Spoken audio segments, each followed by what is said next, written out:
Isang malaking legal na hakbang ang ginawa ng kampo ni Beryl Ortiz Jr. matapos siyang magsampa ng demanda laban sa kanyang long-time promoter na Golden Boy Promotions. Ayon sa ulat ng The Ring, inihain ang kaso sa isang korte sa Nevada upang wakasan na ang kontrata ni Ortiz sa Golden Boy Promotions. Ang mga dahilan ng demanda ay kinabibilangan ng breach of contract, interference sa economic opportunity at kahilingan para sa declaratory relief. Isang legal na hakbang upang linawin ang karapatan ni Ortiz sa kanyang kontrata.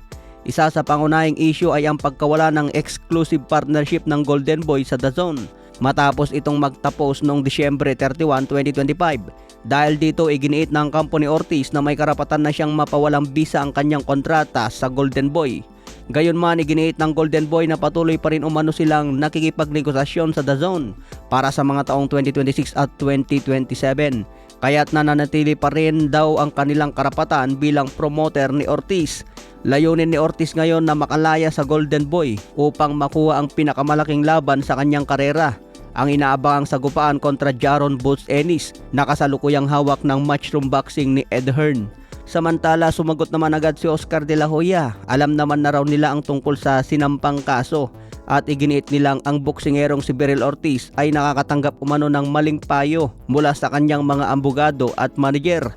Dagdag pa ni De La Hoya, paulit-ulit umanong nilabag nila Ortiz ang kontrata ng kanilang pinirmahan. Dahil dito, handa raw ang Golden Boy na ipagtanggol ang kanilang sarili sa korte at ipatupad ang kanilang mga karapatan bilang legal na kontraktor.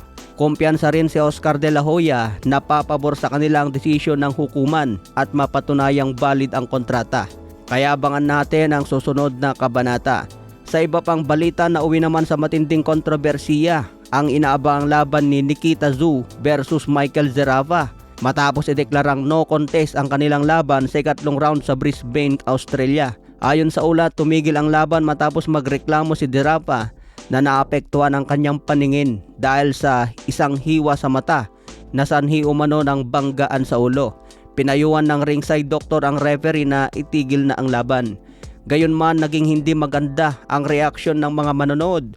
Umalingaw ang mga salitang boo at may ilang bagay pang itinapon sa loob ng ring. Marami ang nadismaya sa biglang pagkatapos ng laban na inaasang magiging isa sana sa pinakamainit na sagupaan sa Australia. Naglabas naman ng matinding payag si Tim Tszyu, dating world champion at kapatid ni Nikita Tszyu. Ayon sa kanya, hindi raw ganoon kalala ang hiwa ni Zerafa at naniniwala siyang pinili nitong sumuko kaysa ipagpatuloy ang laban. Dagdag pa ni Tim Tszyu, tila raw nagpanik si Zerafa matapos masaktan at nawalan ito ng kumpiyansa. Ayon sa mga eksperto, malaki ang maaring maging epekto nito sa karera ni Michael Zerafa dahil sa kanyang pagsuko sa boxing. Kaya binansagan ngayon si Michael Zerafa na boksingerong mahina ang loob.